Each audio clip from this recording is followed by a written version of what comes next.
Welcome everyone to the beginning of the BREAD-IGC virtual PhD course on social protection. I'm Ben Olkin from MIT, and Rima. Hi, I'm Reba Hanna from the Harvard Kennedy School.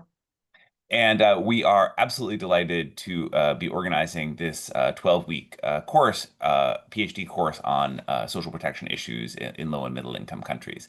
And I want to thank Bread and the IGC for all their help putting this all together. Before we get going, just a little bit of logistics. So two things. Number one, the way we're going to structure this is we're going to obviously we have so many people here, which is wonderful. We can't have all of you participating live. What we tend to do in these classes is ask for about some volunteers to be, quote, live participants. Live participants basically may have the opportunity to ask questions later during the Q&A session. Everyone, even if you're not a live participant, will be able to sort of submit questions to the Q&A feature, but that helps give it more the feel of a typical class. So if any of you are interested in volunteering to be a live participant, just raise your hand. And I guess Caleb, you'll promote people to be live participants. Is that right? Great.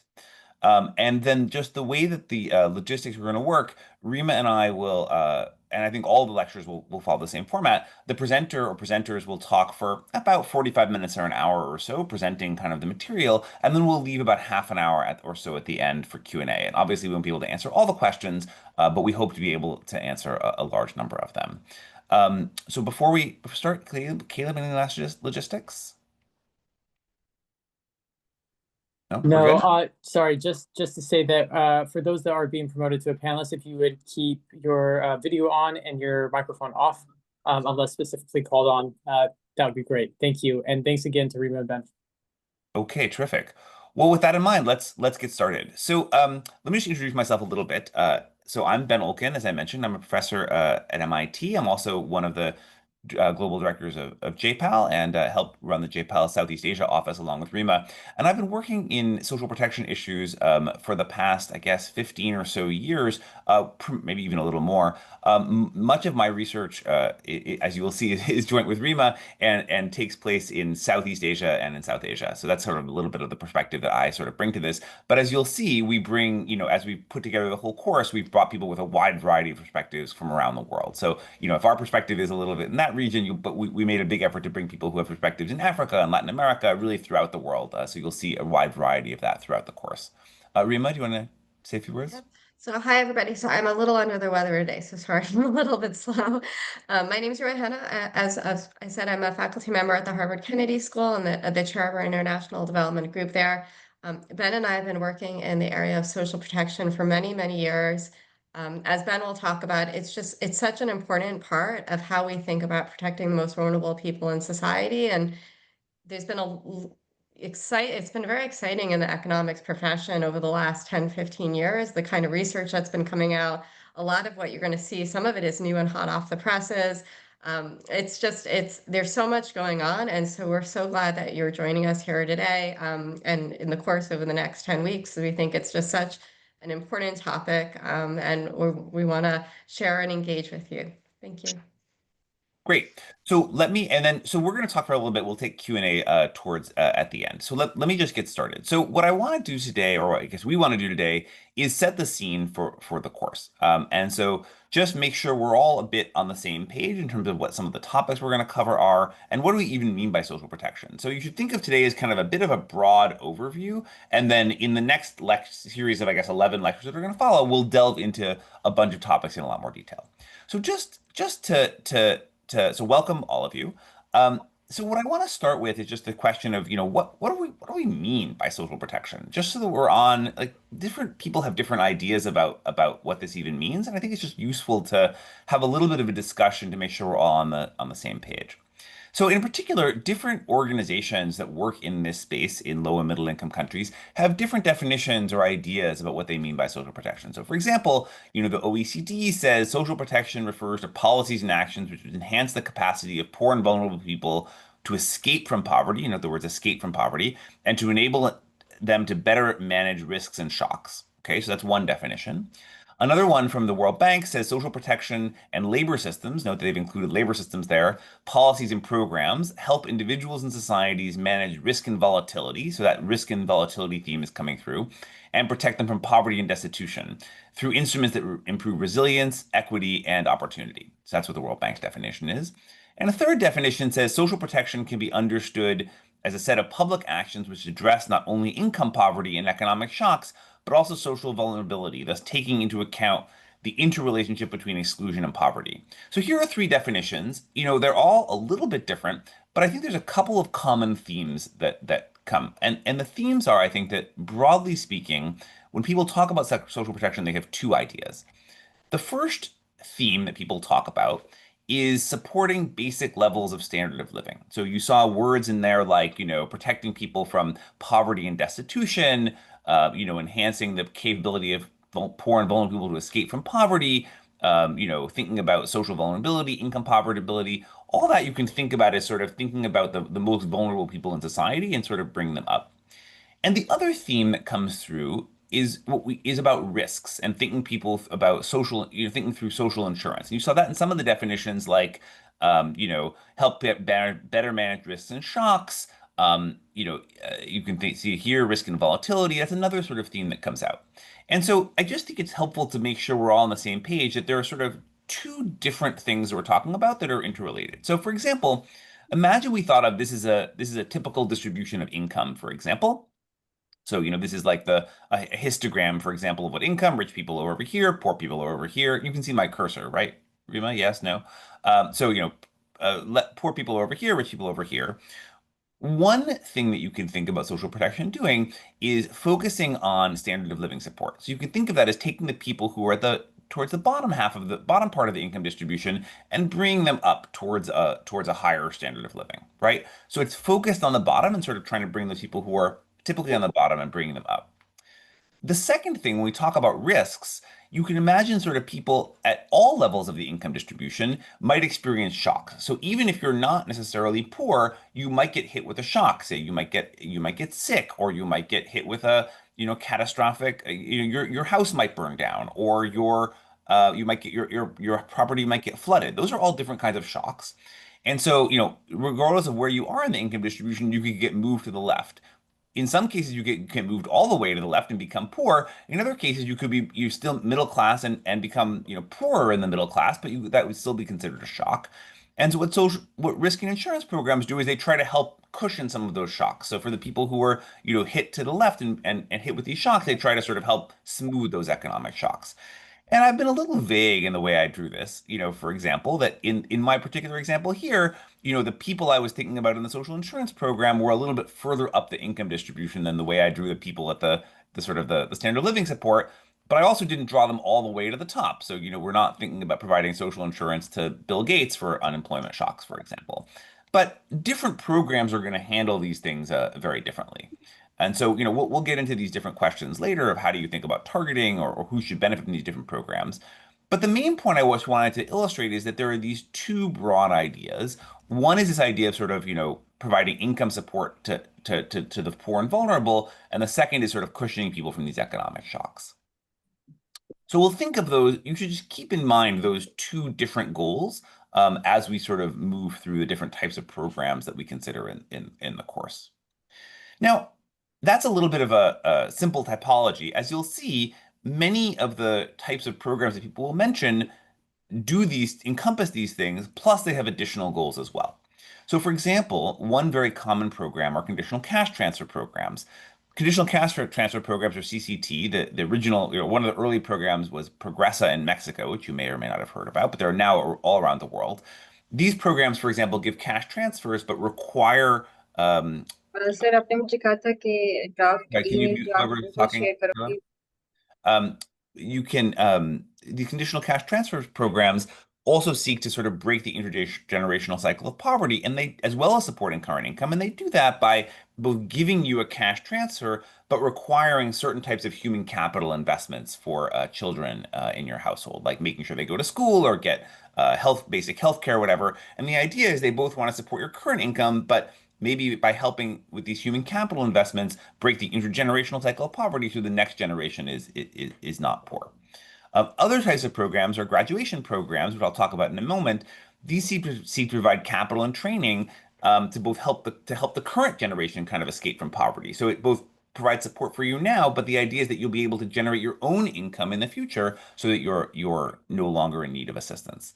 You can think of workfare programs that provide public employment as providing like a mix of income support, right? They help provide public employment for those who are unemployed, but they also provide temporary social insurance against the risk of job loss, because if you are employed and you sort of, lose your job, you can take up these public employment programs and smooth your shock. So, while I think this typology of, programs that support the standard of living and programs that provide social insurance is a very useful framework to keep in mind, it's also worth noting that, some programs combine multiple of these goals and some programs do have other goals as well.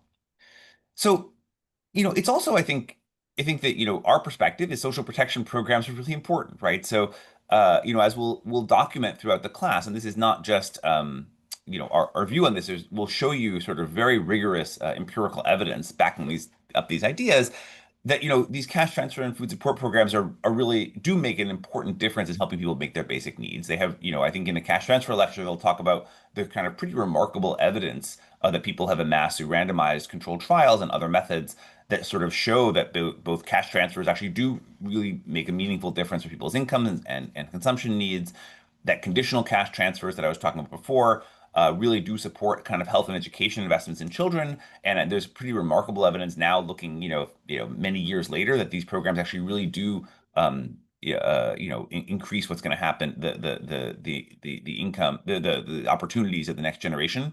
We'll talk about pensions, really can help the elderly from falling into poverty. And we'll talk about health insurance, and we'll talk about, health insurance, for example. You make people often think about health insurance as helping people get health care, but from an economic perspective, we can go back to my little graph. You could think of health insurance as providing economic support. So if you have a health shock and you have to go to the doctor, that's not going to be financially destabilizing for you as well. So these programs really make a difference. So in the past, one thing that I think surprised me when I started looking at this systematically is, these programs are incredibly pervasive, and they're pervasive not just in rich countries. So, various estimates say that, something like 2.5 billion people around the world are covered by at least one type of these social protection programs. Okay, so it's really these are not just rich country programs. They are pervasive throughout the world and affecting billions of people. And just to give you some other examples, there are some type of cash transfer program in more than 120 countries, and some type of social pension program in more than 70 countries. So these programs are really quite pervasive throughout the world. The other thing that I think makes this a really opportune time to do this course and to think about these kinds of reviews is that there's been an explosion of research on these topics. So we wrote a review paper, for example, with Abhijit Banerjee and Diana Sverlin-Lisker in the Journal of Economic Literature last year. We reviewed over 300 different scientific papers on all of these social protection topics, just to give you a sense of sort of, and that was only sort of, picking and choosing some of the, some of the ones we couldn't even include everything in that review paper. Just on cash transfers alone, there's a recent meta-analysis. A meta-analysis is like a systematic review of many different studies of cash transfer programs in low and middle income countries that included over 115 different papers. And those are and just one last example. This course is based, as Rima will talk about, on the forthcoming handbook for social protection that we've edited. There's over 1,000 different papers sort of cited in that. So there's a huge body of research that helps us understand kind of what these programs are, how they're designed, what they do, what their impacts are, and what are the different design trade-offs and choices you can make in developing these programs.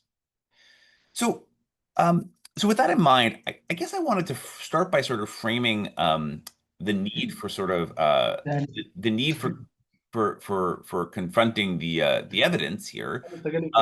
Sorry, I think someone needs to be muted, Caleb. The need for confronting the evidence by thinking about a series of important myths about social protection that you often hear in sort of the political debate that may or may not be true. So let's just start with a couple of these key ideas. So the first myth, and you certainly may hear this if you think about the political debate, is that these programs create negative incentives, right? So, we often hear people talk about this idea that people who get on social protection programs, they're lazy or they prefer to be, quote, on the dole rather than getting a job. Therefore, having these programs kind of reduces the amount people work. Another myth another thing you often hear sort of from in the political debate is that people might spend their money on cigarettes, alcohol, drugs, things like that. Okay, so and it's not just sort of us sort of saying oh, we hear these things. Actually, for a recent article that we did, Rima, Alexa Weiss, and I did a survey of 40 of high-level policymakers, people like ministers, deputy ministers, high-level bureaucrats. We had, about 50 different of these respondents from around the world in low and middle income countries. And we asked them, about cash transfer programs, for example. And Rima will talk about some of the other things that we asked them. We asked them, what do you think the impacts of these programs are? Okay, so this is a response of what does a cash transfer program do? Does it increase it a lot, increase it a little, have no effect, decrease it a little, or decrease it a lot? On consumption and food security, they said, yeah, giving people cash really increases their consumption and food security. Almost everyone agreed on that. But if we asked about some of these other things, like, what does it do to consumption of alcohol, tobacco, and drugs? You can see that about half of the people said no effect, but about half of our sort of, policymaker respondents thought there was likely going to increase kind of these activities. Similarly, is it going to change your labor supply, right? Is it going to make people lazy? About a little less than half said no effect, and a few people said no, actually, it's going to increase your labor supply. But about a third of their responses, a third of the respondents actually expected that these programs might decrease your labor supply. So what is the evidence? Is this like true or is this a myth? What does the evidence say? So a paper actually, I've drawn on some of our own work in what we're talking about here, but believe me, we're going to talk about the whole body of evidence over the course of the course. We actually did a project. In fact, actually, it was sparked by some policymakers actually asking us this question, saying, "Oh, you say social protection is really important, but we're really worried it's going to reduce labor supply, make people dependent." And we said, we really should put together some evidence on this. So we went and looked at randomized controlled trials of cash transfer programs, 7 different cash transfer programs in 6 different countries. You can see the ones here, where they had randomly allocated people into a treatment group that received a cash transfer and a control group that didn't get the cash transfer. So you can just compare treatment and control to see sort of the impacts. And we said, well, what happened to sort of the people's labor supply? Did you work last week or not? And if you did work, how many hours? And across all of these 7 randomized trials we looked at, we found no evidence that labor supply changed whatsoever. So no evidence of disincentive effects from any of these 7 programs. So people seem to be worried about that, but if you actually look at the evidence, we don't see any evidence that these programs are decreasing labor supply. And in fact, there's some interesting emerging evidence that I think will be talked about in other sections of the course later, that actually some of these programs have the potential to boost people's productivity in a couple of different ways. So one, as I mentioned, conditional cash transfer programs increase health and educational investments for children. For example, here are some examples of those. Those can boost the productivity of the next generation. There are other programs that suggest that these conditional cash transfer programs, one of the things people sometimes do with the cash is invest in their businesses or farms and actually create kind of new economic opportunities for themselves. So, on average, we actually find no effects on labor supply. Certainly no evidence that these programs are making people lazy, but potentially some evidence of improving things as well. Um, and that's just sort of cash transfer programs. If you focus on particular types of programs, we're called big push or graduation programs. These are these are programs that give people intensive training and an asset to sort of help kind of improve their economic activity. There's a recent randomized controlled trial, for example, this one by Banerjee, Duflo, and Sharma. There are other ones that we'll talk about later that have tracked, the results on per capita consumption in the top graph and on incomes in the bottom graph. And they're finding differences in sort of income and consumption going 10 years out. So in fact, this is an example of a program that even 10 years later, the treatment group in blue has substantially more income and substantially higher consumption than the control group in red. So not only is this particular program not making people lazy, if anything, it's sort of encouraging them to have higher incomes later. And I think that um, uh, and I think I didn't bring a slide on this, but we'll talk about it in the cash transfer program lecture. There's also there's a meta-analysis that's reviewed the evidence on alcohol and tobacco and also finds no evidence that these programs on average systematically change people's alcohol and tobacco consumption as well. I'll say one thing, why does this myth exist? Why do people think that these programs are going to decrease labor supply and increase but they don't? I think that one thing that sometimes happens is people sometimes use intuitions that come from high income countries and think of them in low and middle income countries. And in particular, in some high income countries, certainly like in the US many years ago, not up until the mid 1990s, a lot of these welfare programs were dependent on your income. So as your income became really high, they would phase out your eligibility for these programs. And so you can think of that as those programs may have provided a tax on working too much because you were getting kind of benefits if you were poor, and as you started working, they would quickly take away your benefits. First of all, in most high income countries, they've fixed that or they've ameliorated that to some degree. So that's not the case as it once was. Second of all, as we'll talk about in the targeting lecture, the way these programs are assigned using in low and middle income countries, the government doesn't really see your income, so it doesn't really condition on your income. So if you work a little bit harder, it's not like they're going to sort of rapidly pull away kind of the transfers. And so we'll talk about the reasons for that later, but it's an important example where we really want to make sure that the evidence we're focused on in this class is really relevant to the context that we're going to be thinking about. And it's another example why it's really important to actually produce the kind of evidence and examine the kind of evidence that I've shown on this graph. Okay, so that's the first myth. So myth number one, doesn't seem to be there.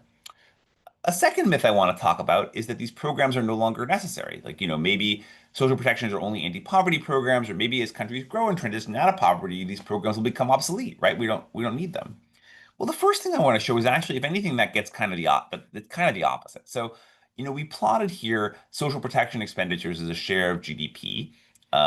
So this is GDP or log GDP on the x-axis, and social expenditure as a share of GDP on the y-axis. So I want to make several things I think are important to take away from this graph. First is, in general, as countries become wealthier, they're doing more social protection spending, not less. So the idea that you only need to do this when you're really poor, that doesn't seem to be right, or at least not the way the world seems to be working. The second point is, countries in the middle, in low and middle income countries are actually already doing a fair amount of this, and there's a lot of heterogeneity there.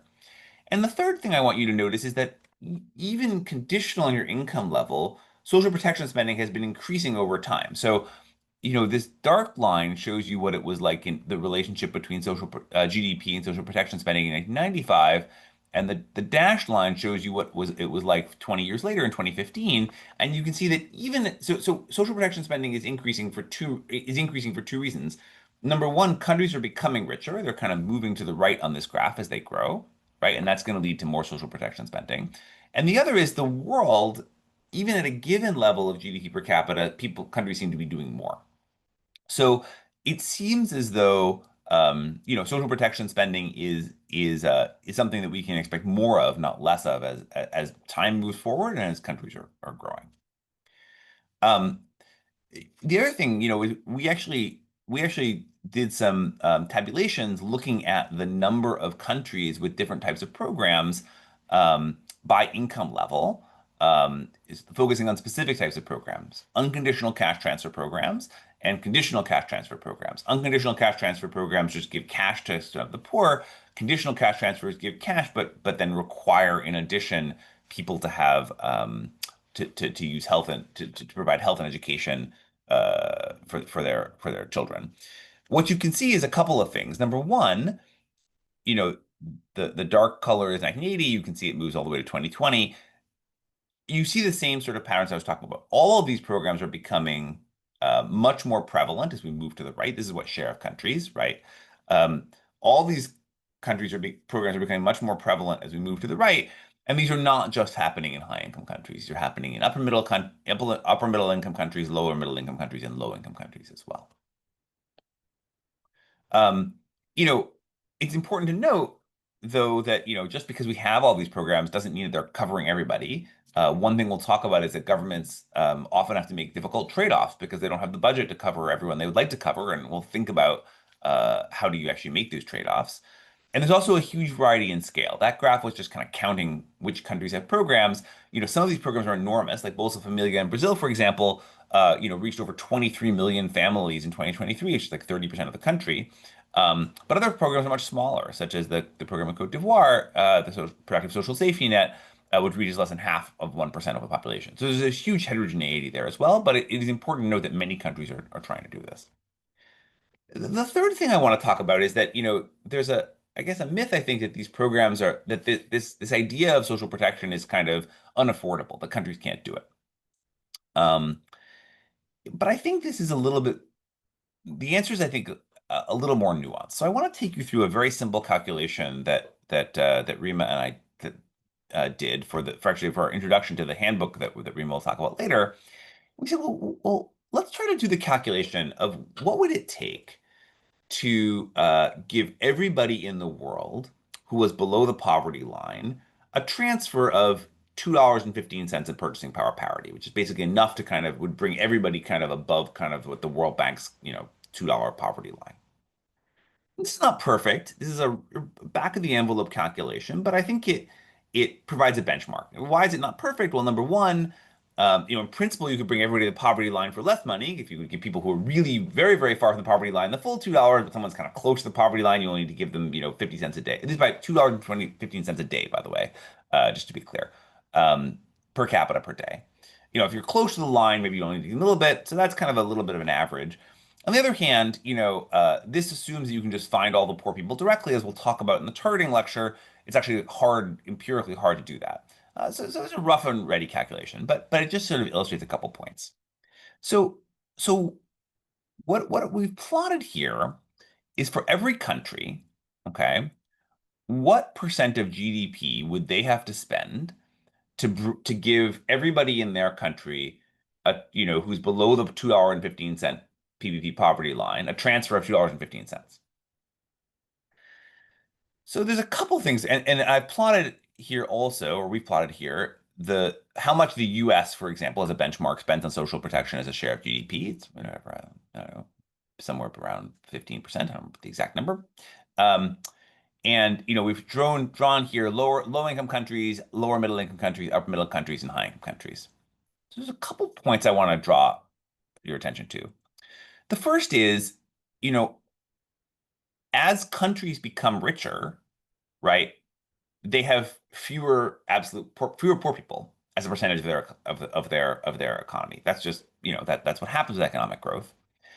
And so what that means is that, for really, really low income countries, I don't remember, I haven't labeled these countries, but this might be, DRC, for example. I'm guessing because we've shaded them by the size of the country. For really low income countries, this is a huge percent of GDP, right? It's really a huge amount of money. And this is not something that these countries are plausibly going to be able to do on their own. But on the other hand, once you get into kind of the lower middle income bucket, the amount countries would have to spend as a share of GDP is much less than kind of what the US, for example, is spending as a share of GDP. And by the time you get to the upper middle income country, it's really quite small. Okay. And so, what that means is that countries that are in sort of the, maybe the middle of lower income and above, middle of lower middle income and above, really can kind of feasibly do this kind of activity if they wanted to using their own resources. And we've done this as a share of GDP. Here we do it as a share of, government expenditures. As a share of government expenditures is a little harder because there's another fact, which is that, the share of GDP that the government is able to raise in taxes also rises with income. So, it may be that kind of poorer countries have difficulty kind of mobilizing the tax revenue. But even if we sort of think about this, you can sort of see that sort of if we were to say, imagine as a benchmark that every country in the world spent the same share of their government budget on social protection spending as the US that did, could you solve kind of, give this transfer to sort of eliminate global poverty? And once you get to once you get to the middle of lower middle income and above, basically all these countries would be able to do that with their own resources. On the other hand, for low income countries, they're going to need external help. So then you can say, well, how much would be needed, to sort of close the gap. So we can then calculate how much would every country need to contribute So imagine that every country basically contributed up to this line, right? Say a same share of their government budget as the US does, for example, of their existing government budget that the US does for social protection, and the rest had to be made up by foreign assistance, right? Suppose that was a calculation. How much money would that be? Would we be talking about? And the answer is it would take about $100 billion a year. So on the one hand, that's a lot of money. $100 billion a lot of year is definitely a substantial amount of resources. On the other hand, it's also worth noting that, in 2023, the OECD countries, their official foreign aid assistance was $223 billion, right? So, it's less than half of kind of the global foreign aid budget. So the point here is a couple points. The first is one thing I think you'll see is that the way you have to think about this problem in low income countries versus lower middle income countries and other middle income countries is different because the middle income countries are often really able to finance a lot of this themselves through their own domestic budgets, whereas lower income countries are going to be relying more on foreign assistance. And the second is that I think that, if you think about the overall problem for the whole world, these problems are potentially are not necessarily insolvable. So let me stop here, and I think Rima will take it over from here and talk about kind of where we're going with the rest of the course. Thank you. So I think we're just, give us a moment, we're just switching over the slides.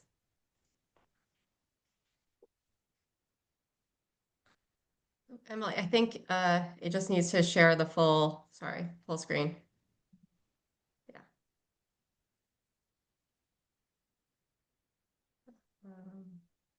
Perfect. Okay. So thank you, everyone. And thank you, Ben, for that great discussion. So, I want to go back to Ben's example. So if money is not the issue worldwide, what are the challenges to trying to solve global poverty? So first of all, as Ben talked about, not every country can do this on their own, particularly the low-income countries just don't have enough funding in their budget to be able to, both because they probably have a higher fraction of the poor, and because they have a lot lower tax to GDP ratios and so forth. They just don't have the money on their own to cover transfers for all of the extreme poor and to actually solve poverty in their countries. And so you would need global cooperation. And as we've seen, this is quite challenging. There's a lot of issues around logistics around that. There's a lot of politics around how much foreign aid different high-income countries are going to have, and where that foreign aid is going to go and what it's going to be used for. And so so that might explain why we don't actually see this happening in practice in the world, even though money is not actually an issue. And so then what are they facing? They're facing both this issue that they have their budgetary constraints and they're trying to figure out where to actually spend their funds. But there's also a number of different ways they could spend it. They could spend it on transfers for the extreme poor. They could try to provide health insurance for everybody. So, as we're thinking about these kind of trade-offs countries are making, we'd want to really be thinking about what are the benefits of these different kind of programs in terms of what citizens are receiving, in terms of productivity for the future, but also what are the politics of these programs as well? Do citizens like certain types of programs and not others? And why is it that we see certain types of programs and not others across different countries? And so while budget as a whole on the global scale is not an issue to solve global poverty, budget on a localized level might be. The second issue, and Ben talked about, we were assuming that we can find all of the extreme poor super easily and give them transfers and bring everybody above the poverty line.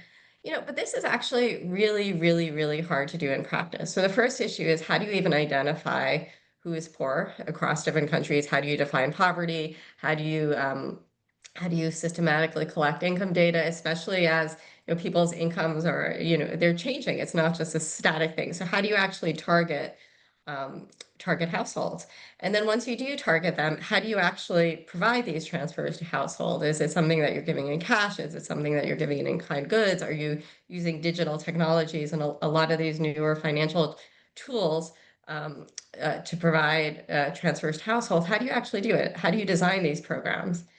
And then the third, and this is important to raise, that a lot of, 40% of the global poor live in conflict zones. This is expected to rise.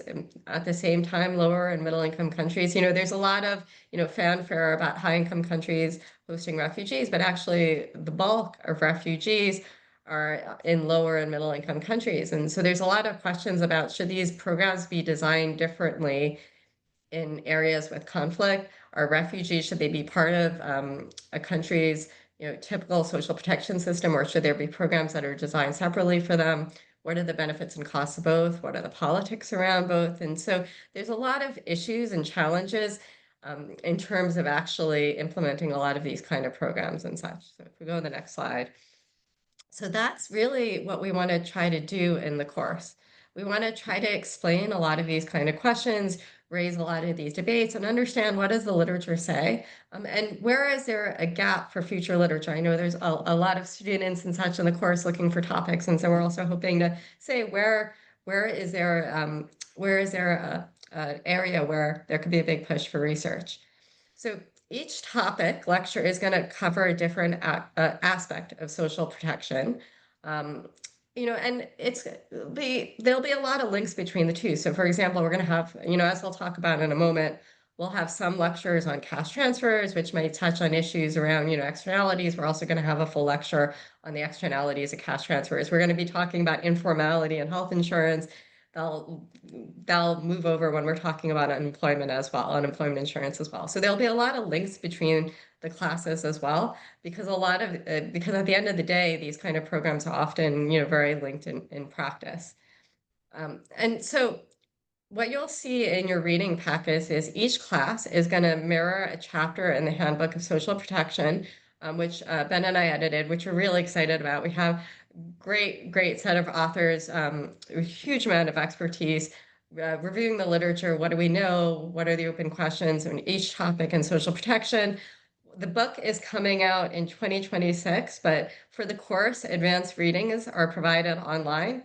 And so I hope it's something that, if you're more interested in the topic, as I'll talk about at the end, there's a lot. Unfortunately, we have a limited amount of classes for that we can hold online, but there's many more topics in the book than we're going to be able to cover in the classes. So if you continue to be interested, look out for the book next year. Okay, so next slide. So I think so. What I want to do is just give you a sense of over the next, the next couple weeks, what are the topics we're going to be considering? What are the debates? The kind of questions we're going to be asking as well. So the first topic, our next lecture is going to be Oriana and Munshi talking about graduation programs, but you've been mentioned a little bit as well. And the idea of this is that we really want to, this research is interesting from sort of two dimensions. First of all, there's a lot of theory about whether or not people are actually trapped in poverty. And so the classic examples are, someone, I don't have enough to eat, so I'm really weak, so I can't work, so I can't make money, so I can't get food. And so it's like a cycle of poverty. Or I want to invest in I don't have that much money, but I'd love to have a small business. I could be really productive if I had some capital, I had a cow, or I had some tools to set up a little restaurant. But I don't have the money, and I'm credit constrained and can't really borrow. And so then I don't actually get to have the small business, then I don't earn the money that would have allowed me to have the small business. And so there are these ideas that people are trapped in poverty, and graduation programs are often giving people a big push, a big asset, and allowing us to actually test whether or not that's actually true and the extent of it, and for who might be trapped in poverty and why. And so Ariana and Munshi will talk a bit about that. But then the second aspect of it is, well, do these programs actually work? And how do they work? So as Ben talked about, these big push programs often give households several things. So first of all, they give you a big asset. So they might give you a cow, they might give you, as I said, tools for a small restaurant, they might give you a bunch of goats, or sometimes they could even give you a large cash transfer to allow you to buy the asset you want. But then they also have other aspects that are complementary as well. So they'll have trainings for you on running a small business, or trainings, family planning and health, and other things attached on. They'll often have a small amount of cash transfers given to you to keep people at subsistence level while they're building up their business as well. But then there's a lot of questions about these programs. Well, one, do they work? Which, Ben hinted at, they seem to be the emerging evidence says they're very successful. But then two, how do you best design them? Do you need all the different components? Is the training effective or not? Can you make these programs a lot cheaper if you only have if you get rid of the small cash transfers, will you get the same result?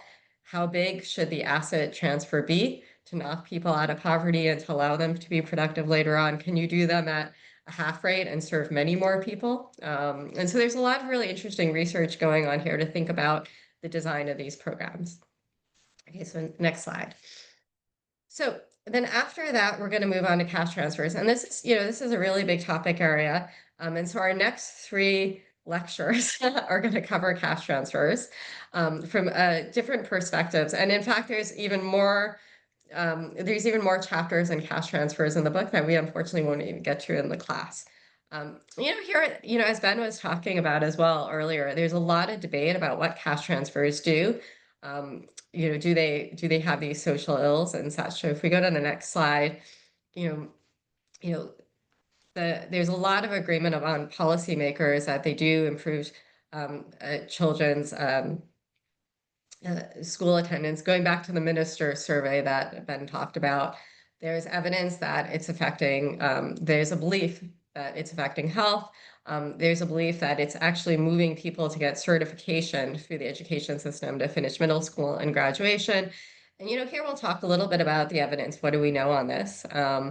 As I said, we'll get to some of it in the class, but there's even more of it in the handbook as well. If you go to the next slide, this we also talked about as well, whether or not, and here I'm going to be even stronger than Ben. I think economics is a little bit to blame for this. We have all these theories that, oh, these transfers cause bad behaviors. But, at the end of the day, empirically, we need to be thinking about the magnitude. Is it actually true? Is it large? Is it small? Why would it cause bad behaviors or not? Like, what about the program design that might incentivize people in different ways? And how do we compare, even if there is some, people work a little bit less, is that bad? How does it compare to the benefits of these programs? There's a lot of complexity that I think often in the policy space is just not really talked about as we see a lot of rhetoric in the politics. And so we'll get into some of the evidence around this as well. We go to the next slide. And then there's, more complex things. Ben talked about the Progressive program. Progressive in Mexico is one of the first, along with programs, I think, in Brazil as well, to provide conditional cash transfer programs. So this is where you get a cash transfer, but now you say, well, you only get your transfer or part of your transfer if you do certain things that we think are good for society, like send your child to school, get your child vaccinated, make sure you get antenatal care if you're pregnant and such. And so there is, one big question, for example, is whether or not these conditions are actually causing people to engage in these behaviors or just the income alone, and the income effect from that income causes people to do it as well. So like I have more income, and so I'm less constrained and I send my children to school anyway, and it's not really about the conditions. And so is this more recent literature thinking about, do the conditions work or not? Can you do the conditions in light away through labeled cash transfers? And what are the politics around this as well? And so these are the kind of, again, these are smattering of the kind of questions of, these are the beliefs in the world about these programs. These are a smattering of the evidence that we'll be covering in the next couple lectures. We go to the next slide. So as I said, so Paula and Tavneet will really offer in their chapter some big picture policy, really talk about the big policy debates on cash transfer. So I loved reading this chapter myself. So, they're again, they can cover everything, but the topics they cover within the chapter include thinking about, when cash transfer come to the family, how does it operate? Does everybody in the family get equal access? Do they make decisions in a unitary way, or are there intra-household bargaining issues? And how does that help us think about the design of these programs? And so that's super interesting. They also spend a lot of time thinking about how cash transfers interact with imperfections in the market for savings, credit, insurance. They're going to talk a little bit about externalities. And again, Ted's going to go into that in more depth in his lecture. But they're going to think about cash transfers from a public finance perspective that I think is, as you're trying to think about the design of these systems, that I think is super, super interesting. So I'm excited for this lecture. Next slide. Okay, so the next chapter is going to be Lucy Gadin and Monica Singhal. And this is a really, there's a lot of interesting debates about how to provide transfers. So traditionally, it's very hard to provide cash transfers.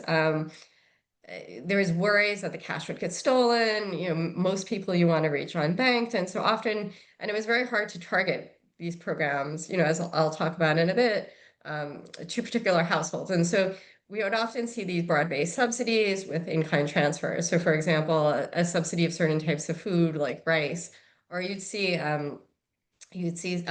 subsidies of energy, so subsidies of fuel, electricity, and such. And there's been a push away from these in-kind subsidies, even though they're still very prevalent, towards cash. And so there's a huge debate about what actually works better. So taking a look at what our policymakers say, our policymakers actually rank cash higher than a lot of the in-kind transfers and the energy subsidies as a much more efficient way to provide transfers. And they also said they thought it'd be more popular with the voters as well to provide targeted cash transfers or universal cash transfers over these kind of in-kind programs or health insurance and such. But there's a lot of debate about how these things can go. So, for example, in work that I've done with Ben in Indonesia, what we found is that moving from in-kind transfers to digital vouchers, so basically like food stamps, allows you to better target resources to families really in need. And so for the same amount of resources, you can actually reduce poverty by just switching what you get from the in-kind to the voucher.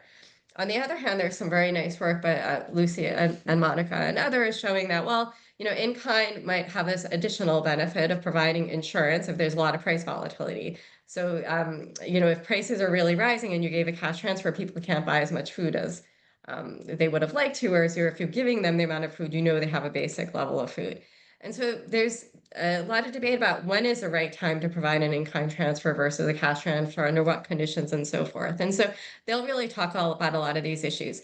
And unfortunately, given the constraints, we don't have we're not having a chapter, not having a lecture on energy subsidies, but there's a really, really great chapter in the handbook. So if you're interested in learning more about energy subsidy, the history, the politics around it is super interesting. I think that's why these programs tend to exist, even though we don't think they're the most efficient way to transfer to household. They tend to be regressive, and they have implications for things such environmental implications and implications for climate change. They still really persist. And so if you're excited for that, do read the chapter on energy subsidies when the book comes out. We could go to the next slide. Okay, so as I said, these next three chapters are on measuring the impact of cash transfers. And there's a really important question out there about, is it an investment? We're giving people cash. So we want to make sure they're over a certain living standard today. But does it have long run impacts? And it might for different reasons. It might if you're alleviating a poverty trap. It might if it's providing more opportunities for kids to get access to education, if it's improving the health of kids, if we think that these improved education and health has impacts on people's labor market abilities and conditions later on, these programs can really have an impact on affecting intergenerational poverty, for example. And it's interesting from my own work, this is really hard to measure because, especially in an experimental way, because if we really want to say what happens in 20, 30 years from now after we've given cash transfers, that means you'd have to not give the transfers to the control. And when we know that these programs have benefits. And so it makes it really tricky to measure these things, which is something that Karen and John talk about in their chapter. From my own work, due to quirks and the way the policy got implemented, we've seen effects on stunting for kids after 6 years. But now it's really exciting. We're seeing papers 15, 20 years out trying to measure these impacts. And so I think what Karen and John will do is both talk a little bit about what is the evidence that we know from this recent set of literature, but also what are the challenges as we think about evaluating these kind of programs, given these issues that if you really want to measure long run impacts, and particularly in an experimental way, it's very challenging to keep the control not affected that long. And so I think this will be a super interesting lecture, both from both the content, but also thinking about the methodology around these kind of evaluations of these programs. Okay, so next slide. Okay, so the next slide is really going to be about identifying program beneficiaries. And this is Viviala Tas and Abhijit Banerjee. And so, this goes back to what Ben was talking about earlier. We were calculating how much funding it would take to provide a transfer to everyone in poverty. But then how do you actually figure out who's poor? How do you define what poverty is? For a lot of these programs, you might not even want poverty as the outcome. You might be targeting people who are having certain health issues, or you might want to be targeting, sort of small business programs or training programs, people you think have high productivity levels. So even the outcome of what we mean for these program beneficiaries is something to really be thinking about. But then once you define who you want to target, what works better? Should you be using data-driven methodologies?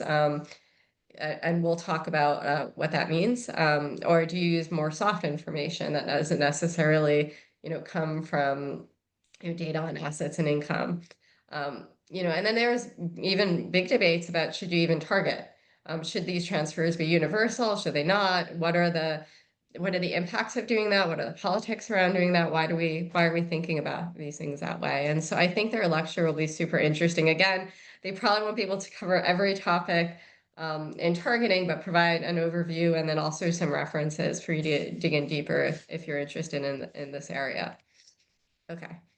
And just to say, going back to our policymakers, I always find this really fascinating to see what people think of the policy space versus what the literature says. And so here we've done two things. We've asked the policymakers to rank what is the best way to identify households eligible for targeted programs. And for them, the number one way was a multiple verification way, where people come in and they identify that they need assistance, and you verify them in different way. Categorical targeting was the second one.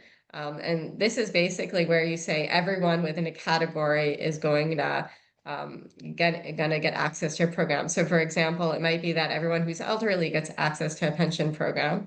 And again, sorry, we won't cover pensions in the class, but there's a chapter in the handbook if you're interested in that topic.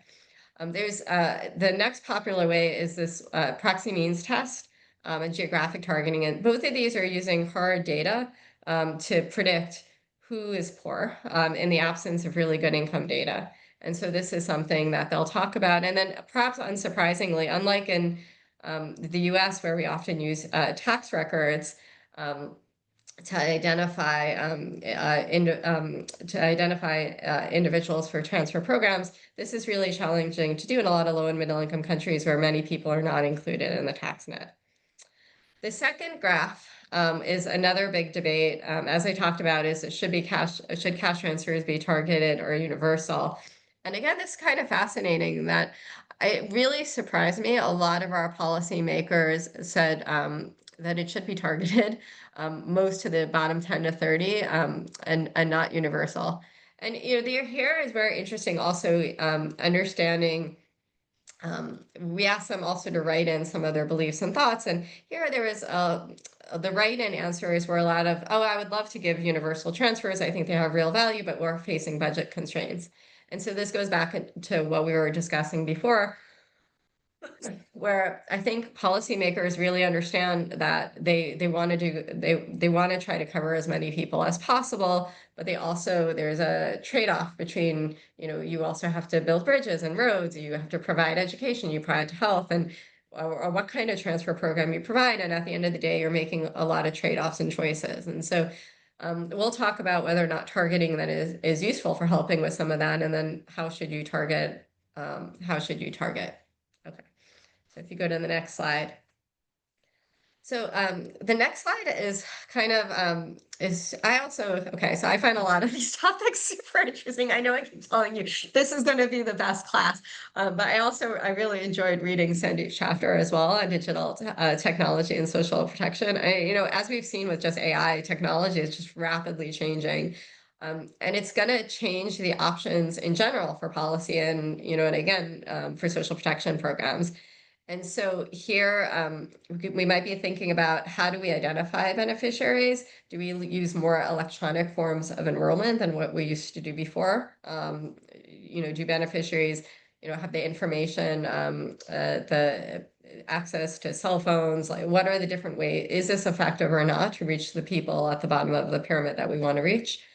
How do we distribute benefits? And so here, there's a lot of interesting research. So in my own work with Ben, we've struggled over these things as we've seen how digital debit cards similar to food stamps could really improve the targeting of programs, but also some of the new mobile money techniques where the security might not necessarily be there might actually lead to increased leakage. And so, there's a lot of it's also not just that technology is good, but there's how you use the technology, what technologies you use, how the user interacts with the technology, and how does it compare to the traditional approaches. And so I think Sandeep's going to dig into a lot of these issues.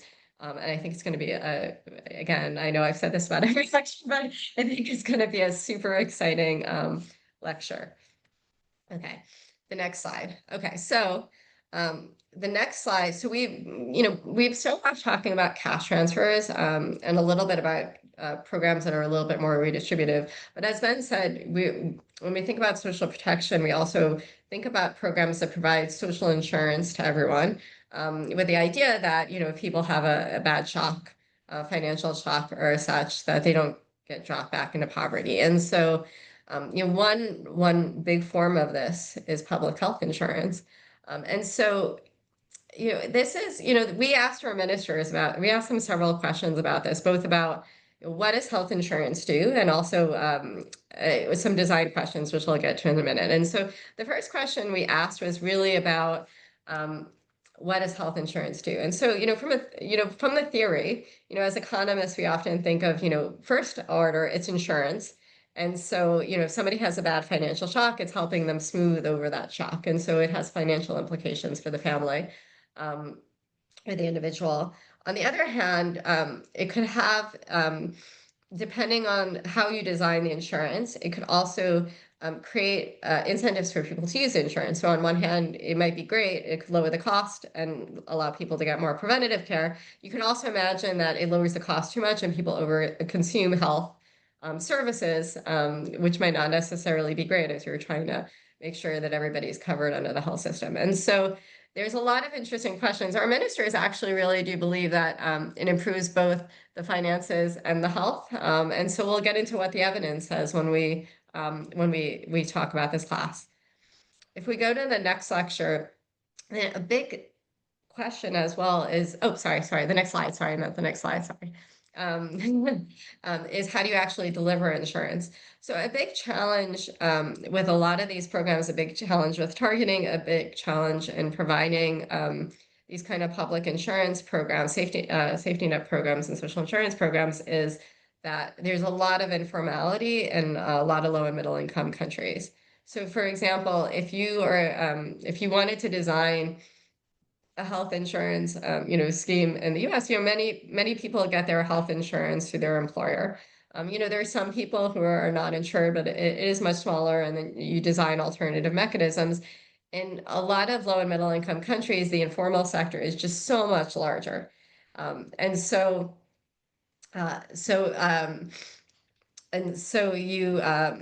it makes it very, very challenging to do so. And so what you see in some countries, for example, is that they provide health insurance through employers for people who are employed. Maybe they subsidize insurance for people, the extreme poorer people at the bottom of the pyramid, but then you have the whole middle part of the country who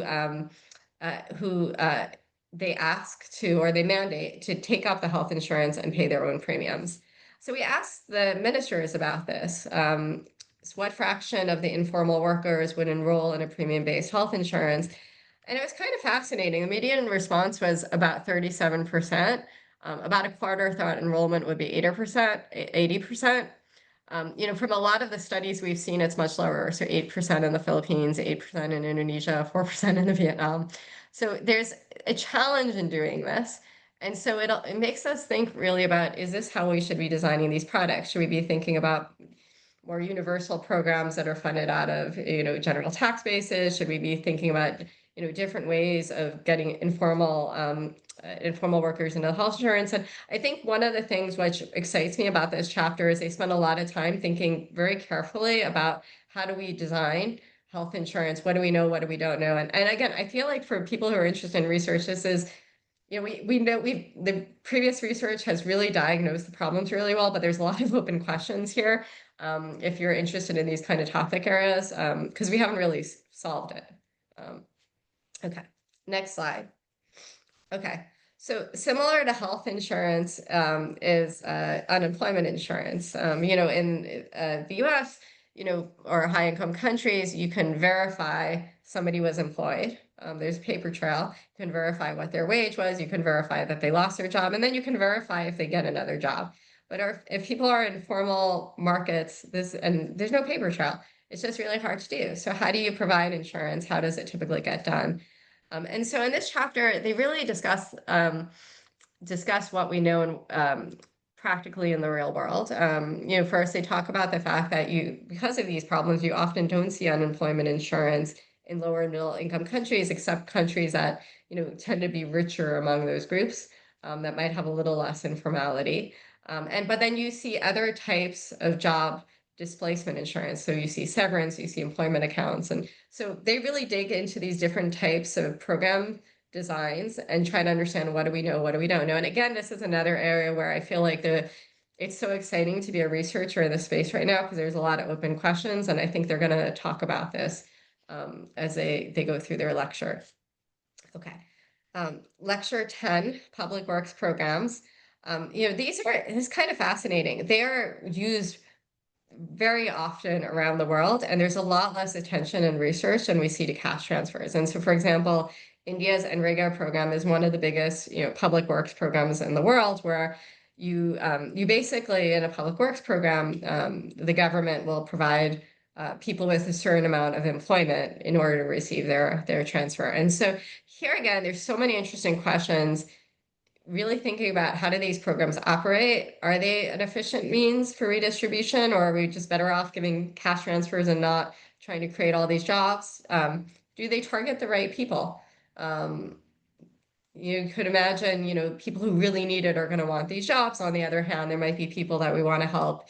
Maybe someone's disabled and such and couldn't do these kind of jobs. And so you'd want to really be thinking about on that, whether or not they target the right people. And then there's a lot on the general equilibrium effects, a lot of interesting questions about what are the effects on the labor market. And so as these guys, as author and Clement will talk about, it's how you set the wage that for the public works programs make these jobs more or less attractive relative to jobs on the private sector. So are you just pulling people out of the private sector, or are you creating additional jobs for people who wouldn't necessarily be getting jobs? And so they'll cover a lot of these kind of questions again in their lecture. Okay. As I said, I won't go into too much because we talked a lot about cash transfers already, but Ted is going to just give a lecture that's really focused on spillovers and general equilibrium effects. And, here, again, we talked about the methodological challenges of measuring the long run income, the long run impacts of cash transfers. For a lot of these, transfer programs or social insurance programs, we really do believe that there are spillovers and general equilibrium effects. So for example, if we're giving a cash transfer, we might be worried that the prices of the goods the poor buy get bidded up as people have more cash and demand for those goods have gone up. There's a lot of interesting questions, and we do believe that these things have the potential to be very important, but methodologically, they really are so hard to measure the spillovers and the general equilibrium effects because you need very big sample sizes. You need people who receive the program, and you need to be able to measure people that the program is being spilled onto and such. And so this lecture is going to be very interesting because it'll talk about, there's a few very nice papers trying to measure some of these effects. But it'll also talk about some of the methodological issues we should be thinking about as we design evaluations of social protection programs to measure these kind of impacts. And then finally, our last lecture, last but not least, is we're going to be talking about conflict and reparations. And it's for me, this was really important that we include um, uh, chapters on conflict and reparations and refugees in the book. And so there's also another chapter on refugees that fortunately we can't get to in the lectures, but is in the handbook.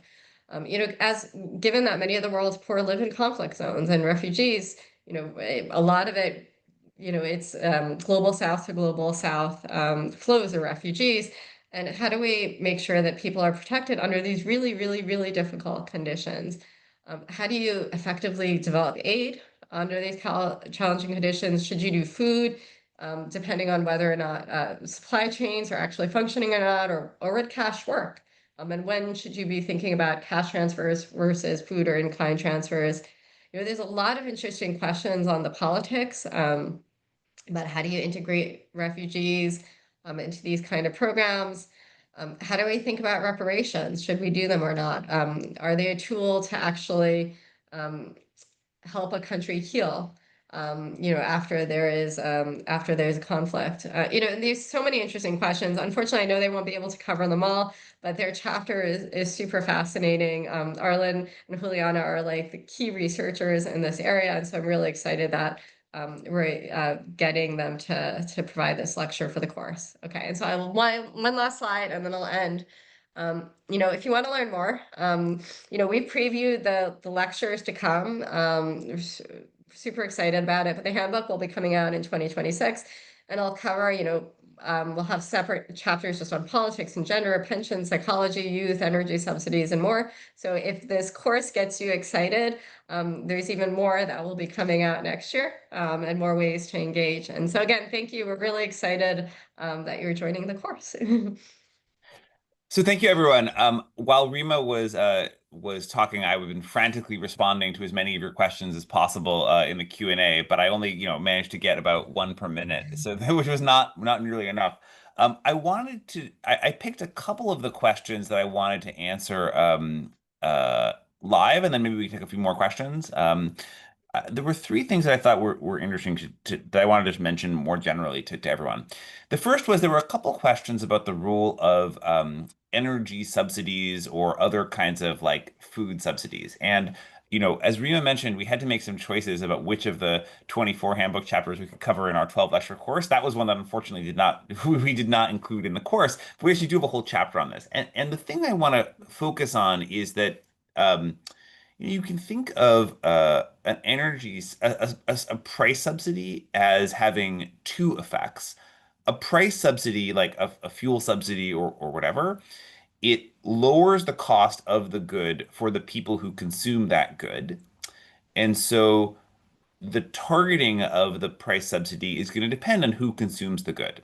So for fuel subsidies, for example, while they end up, many countries are very popular, they're not actually very well targeted because if you look at the relationship between your income and your fuel consumption, it typically rich people, the richer you are, the more fuel you're consuming, and so just lowering the price of fuel ends up transferring more money to people who are consuming more fuel, who end up being richer on average. So compared to many of the other kinds of transfer programs we're talking about, which are explicitly focused more on those who really need them, fuel subsidies tend to be not particularly well targeted.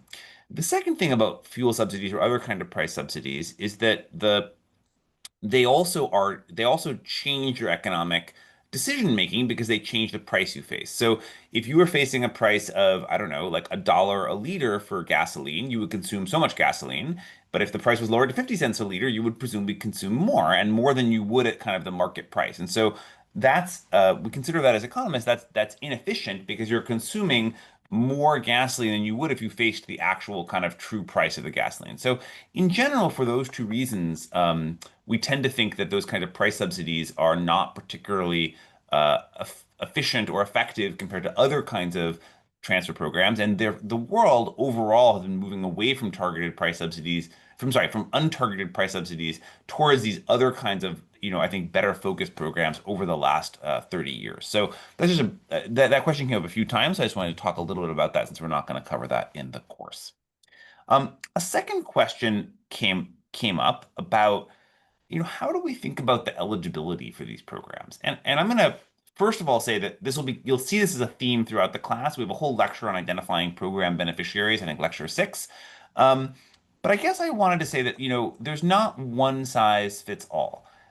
Different programs will have different goals, and as such will have different targeted populations. So some programs that are really focused on, say, the ultra poor, those programs, saying people who really have, very little in the way of earning capacity or assets. For those, you might want to design those programs to really focus on a very small, really the poorest segment of society who's going to benefit the most from those programs.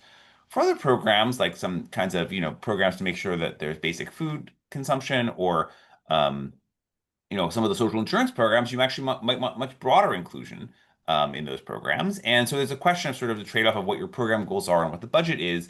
But typically, I would say many countries have different amounts of targeting for different programs. And if you think about an entire social protection system, you would think about having some programs that are really focused on the really the poor and most vulnerable, and other programs that are focused more broadly. So that's what I would say about that. And then the third question that I wanted to sort of address a little bit is this was a particular question about conditional cash transfers, because those come up a lot. There were two questions. The first was, someone had said, what's the difference between eligibility and conditions? And I just wanted to clarify that. So eligibility is, what do you need to do to sort of be eligible for the program? And that's sort of thinking about income-based targeting. So typically, or proxies for income. So basically, those programs tend to be focused on the poor or the near poor. So programs try to sort of say, who do we think is kind of most in need of this kind of assistance? The conditions then say, if you want to continue receiving the program, you have to fulfill a certain set of conditions, which are, for example, sending your kids to school or making sure that they get regular preventive health checkups or whatever, which are designed about sort of to sort of combat the second to help promote intergenerational mobility. So there's just terminology. And there's a question of sort of, someone asked the question of how do we think about the pros and cons of that? I think that'll get discussed a little bit more in the different lectures. But I wanted to say that I think it's there's actually some pretty interesting evidence that it goes both ways. It's not sort of an obvious answer. And the reason is the following. So on the one hand, you might say, well, why not add all these conditions? You're going to give people the assistance and maybe we'll get them to do some stuff too that helps their kids. Well, one problem with that is it turns out there are some households who are not able to meet those conditions, right? So imagine that for whatever reason they can't send their kids to school, or maybe they don't have enough money for school fees, or the kids need the kids to work or something. So then if you really enforce those conditions, it means you're not actually giving assistance to those households, and those households might actually really need the assistance as well. So there's actually and the households who aren't able to fulfill the conditions tend to be the poorer households. There's a nice new paper that just came out that sort of makes that point quite generally. So that's not to say that it's right or wrong. I just that it's just worth pointing out that there are trade-offs that policymakers should keep in mind between these kinds of program choices. So those were the three questions that I picked out that I wanted to start to talk about briefly online. Rima, were there any others you wanted to sort of mention? Oh yeah, so I also so I'm gonna add as well. I was looking through the Q&A after. There's so many good questions, and I'm really sorry we're not going to get to all of them. But I picked out a few that I think are very interesting. So first of all, there was a question about whether or not how social protection interacts with informal systems that people might have within the village. So for example, I remember growing up, like you didn't go to formal places to, you didn't go to the government to necessarily receive a loan or some money when you're having a hard time. It was families within our community that would provide transfers to one another, and there would be sort of insurance within the community, and it would create a fabric within the community, and whether or not social protection distorts that. And so, this is an interesting question. On one hand, you might worry that it crowds out the informal transfers. On the other hand, you might think that maybe people who are super vulnerable are not connected to the community enough and are not able to access these transfers. And that's where having a formal system that allows everybody to be protected comes in. So while we'll talk a little bit about these kind of issues when we talk about cash transfers. There's a chapter just on social protection and informal and how we think about informal social protection among communities in the handbook. And so if you're interested in these topics, I definitely recommend reading more there. And again, I agree there's some nice research in this area, but this is a space where there is room, I think, for a lot more research. Another area that I thought was very interesting was this question about, budgets. Budgets are shrinking in lots of countries. And at the same time, how do we then, when there's a very, very bad shock like COVID and a lot of countries increase their social protection, or if there's a bad macroeconomic shock, how do we think about, and we need to expand social protection, what do we do? And I think in this case, this is where a lot of the design of these programs might really matter. So traditionally, the design of a lot of social protection programs to target individuals was based on your assets. And so, you would come through and collect a census of your assets. This was called a proxy means test, which we'll talk about more in the class. And then everybody with a sort of a asset index score below a certain level would receive the transfers, and they might receive them for a long time. They might receive them for 6 years, 8 years, and you don't necessarily let people on and off very flexibly, because you do this asset survey. You do it every 3 years, every 5 years, every 8 years. And so I think this is where, some of the chapters we have on targeting and on digital technologies, I think are going to be very important. And as we think about, are there ways to bring in more flexibility into the system, to not just target on assets, but to use soft information, information that could be more regularly updated, and to use technologies maybe even for people to enroll and disenroll, or to learn more about their incomes and status. And so I think, well, we'll cover this kind of question in sort of several topics in the lectures, as we're thinking about making these program designs a little bit more sophisticated, so that they can adjust up and down based on sort of the macro economic conditions.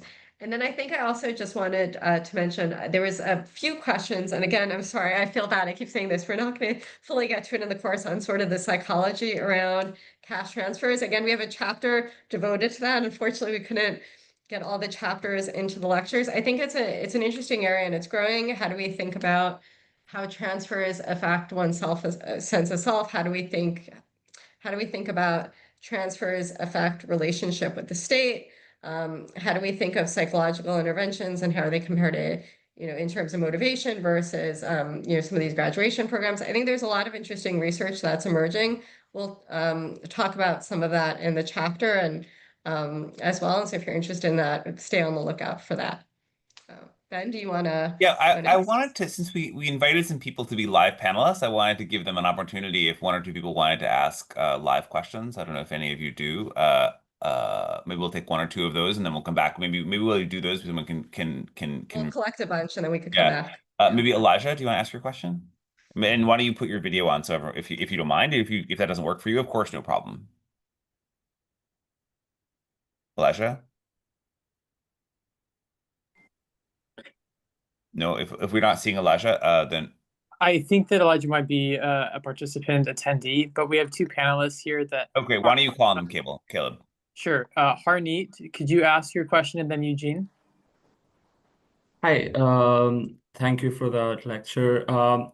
My question is, what is your view on increasing like the intensive margin of like existing social protection programs? So in a world where these programs are like underutilized, and like a lot of like the programs are not reaching the people that they are intended for, like what roles do things like information asymmetry or awareness or last mile hurdles like documentation and access to the centers, these things play? And are there any studies that are already done focusing on that?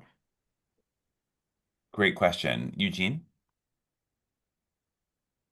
Yes, thank you. I'm an energy economist, and I think in relation to one of the comments you had about the energy subsidy, in our country, I'm from Zambia, we've got something called the lifeline tariff, which is applicable to everyone, specifically in a sense that for the first, let's say, 100 kilowatts you consume, you will be charged a lower tariff, right? And then after that, you go into the normal band. So that first 100 kilowatts is extremely cheap, and that's what's called a lifeline tariff, because the assumption is that someone who's pro-poor won't be able to consume more than that in a rural setup.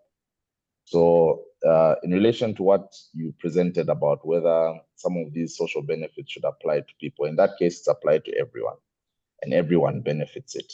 So from your experience and best practice, obviously now you've got people that are not poor that are gaining this subsidy or this social benefit. So how do you now disaggregate it?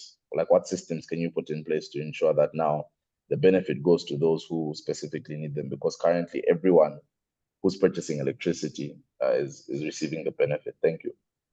Great. Maybe we'll answer these two questions, then take a couple more. I think that it's nice to do some of these live ones. Rima, does that work for you? Yeah, Yeah. should I do the first one? You do the second? Perfect. Okay, so the first one, I think this is a great question. I think it depends too on the type of program. So a cash transfer might be different than a social insurance program, especially if you have to pay into the program.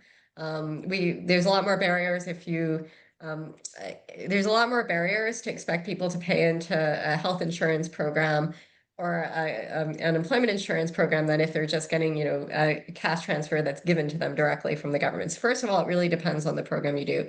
For the social insurance program, there's been a lot of research trying to diagnose why people don't pay in. Information is a bit mixed. Some of it is a lack of trust. Some of it, people don't see the value of the insurance, and in fact might not understand the value of insurance until they actually try it themselves. So sometimes these short-run subsidies could help. But there's, while there's been a lot of different as I said before, there's been a lot of research kind of identify these barriers. We don't have really great solutions at this point to fix it. And so that's where I feel like there's a lot of research to be done.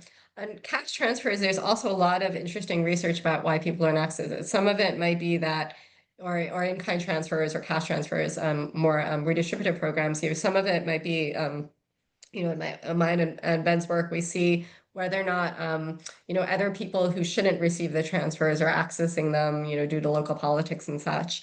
There's other reasons. There's this great paper looking at the widow's pension program in India and showing that while lots of these women who are very, very vulnerable and and living in poverty should be able to access benefits from the state through this widow's pension program, many don't take up.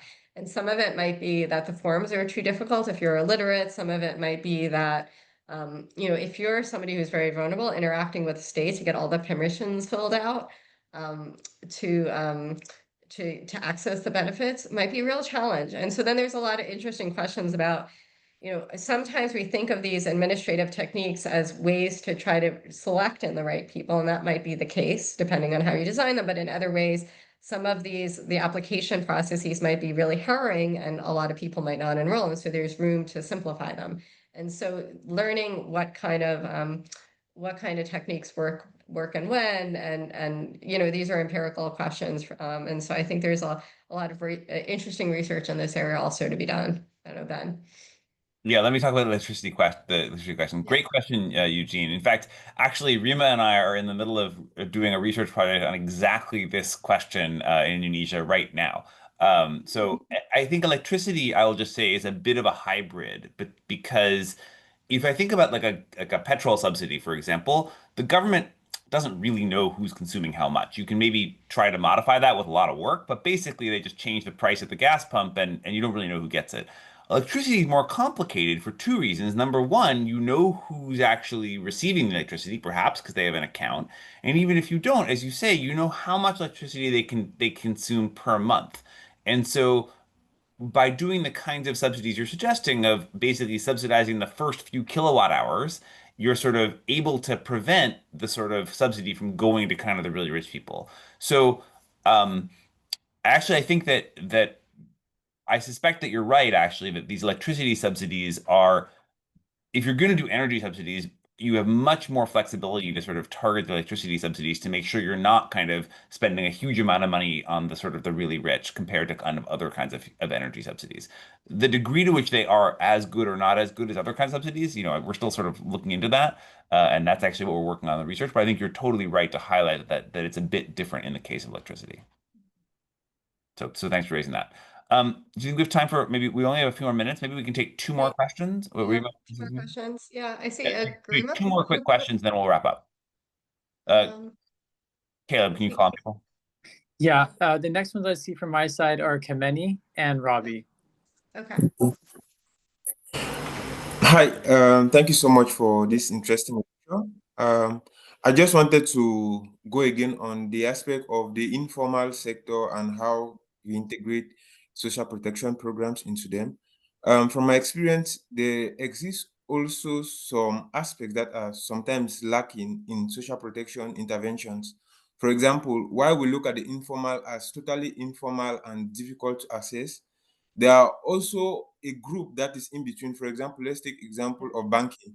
Formal banking is mostly for the rich in most developing countries, but in a country like Cameroon, there is what they call microfinances, and these microfinances sort of self-select the people that get into it, and they have found a perfect way of having people create accounts and following them up. Also, other informal activities, for example, rotatory services, have implicit insurance schemes. For example, you hear, let's say in French Cameroon, they'll say caisse malheur, which means if something happens to someone in your family, we can contribute only if you contribute this amount of money every month, which means that within the fabric of the informal, there are also ways that we can tap into it in order to ensure that social protection works in developing countries. I don't know if there is any research in this slide. Great. Robbie. Yeah, thank you so much. My question is that you mentioned money is not the problem. Could you please further elaborate on that? Because we know that every government faces the budget constraint. Maybe just elaborate the connections between two. Thanks.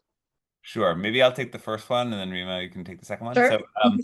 So great question about the informal sector. Let me say two things. The first, not to repeat what Rima has said many times, we actually had a whole other chapter on this that we didn't get to put in the course. So look for the forthcoming handbook chapter on the on that. But let me just highlight a couple of points. One, you're absolutely right that there's a large academic literature on what's called informal insurance, exactly as you said, of the ability of people to sort of provide these shocks, to provide smoothing to these shocks. The problem is, there's a couple problems. One problem is informal insurance can work for idiosyncratic shocks just to a given individual. They don't work very well if the whole community is shocked, right? So imagine there's like, if one person gets sick and everyone else is healthy, the healthy people can help the sick person. If there's a drought that affects everyone in the village, then they can't really insure each other. So it's a partial solution, but not a complete solution. And the other thing is that you're absolutely right, though, is an important. The second thing is it works much better in stable, kind of more rural settings. If people migrate to the cities, which is increasingly common in many developing countries, those informal networks that sort of support that informal insurance tend to break down. So there's still, I think, an important need for formal systems. But studying, and there are some interesting studies that have looked at how the creation of formal systems interact with those informal systems. And the final thing I'll also say is that the role of the informal sector more generally is huge in a lot of what we think about. That the ways in which you design these programs in low and middle income countries where you have a vast informal sector that's not part of the formal labor force, not getting kind of, formal unemployment insurance, that has implications for the way you design all of these programs that will come up as like a common theme again and again throughout the course. So it's very much an issue that I think we very much pay attention to. Rima, do you want to talk about the budget? Yeah. So I'll talk really briefly because I think we're run out of time. So I think there's two issues. So the first issue is, so I completely agree with you, there is a budget constraint. But what we're trying to say, there's a very specific thing that money's not an issue. If we wanted to end extreme poverty around the world with cash transfers and get everybody up to basic living standard, in theory, we could do it, but it would take global coordination and foreign aid flows from high-income countries to particularly the very low-income countries to do it. And so as we've seen with a lot of the the politics of the day, as we've seen with, cutbacks to USAID and, FID and FCDO and stuff, there's a lot of other challenges that it's not just about the money, but about the politics, about the logistics and so forth. So on that one small slice of, solving global poverty, we could actually do it as a global society if we wanted to. We're just saying that there's other reasons that are beyond just pure money of where the money actually is and who has it and the logistics and such that make it really challenging to do so. On the second issue, I agree with you completely. So it's not clear that that should be our standard, just get everybody out of, I personally would love to get everybody out of extreme poverty, but I think there's more that we could do to make sure that people thrive and have happy and healthy, productive lives. And we might be thinking about a variety of different programs. And there's where budget constraints also come in as, governments are making choices across programs, both within the social protection space, but also across, infrastructure and health and education and, investments. And so I think there are huge budget constraints that the government's facing. And that's why I think the research is really important, because it will not necessarily always tell us the right thing to do, but it'll help us think about the trade-offs, as we're dealing with where we should be spending our funds, what programs are more effective than others, what designs might make these programs much more effective, for the same price, just by tweaking the, program design a bit. How do we actually, so these things can actually help us try to overcome some of the issues we're facing around budget constraints. So I agree with you completely. It's not that there is no budget constraints, but we're just making this simple statement that if you wanted to solve extreme poverty, like, it's not that there is not money in the world to do so. It's just, there are distribution issues and such. Yeah. So great. So I I think, thanks so much, think- Rima. I think we're out of time. So let me just wrap up with a few last words. The first is I just want to make sure everyone knows all of the lecture recording, all lectures will be recorded, and all of the recordings will be on the IGC website. I think Caleb will post that link again. You should all have it. So all the lecture recordings there, and all of the chapters that from the handbook that go with each recording are already posted there, and so you can read them if you want to see kind of what people are going to be talking about. The second thing I just wanted to highlight is that this was an introduction. We tried to kind of frame the issues and talk about what we're going to talk about, but you should think of this just as a taste of kind of what's to come. And so I encourage all of you to join us. The course will continue for the next 11 weeks at the same time on Tuesdays. I think it's at 2:30 GMT. So please come at the same time again for the next 11 weeks, and I think you'll see a wide variety of research on a wide variety of topics. So with that, thank you all for joining us today. It was great talking to you, and thanks again.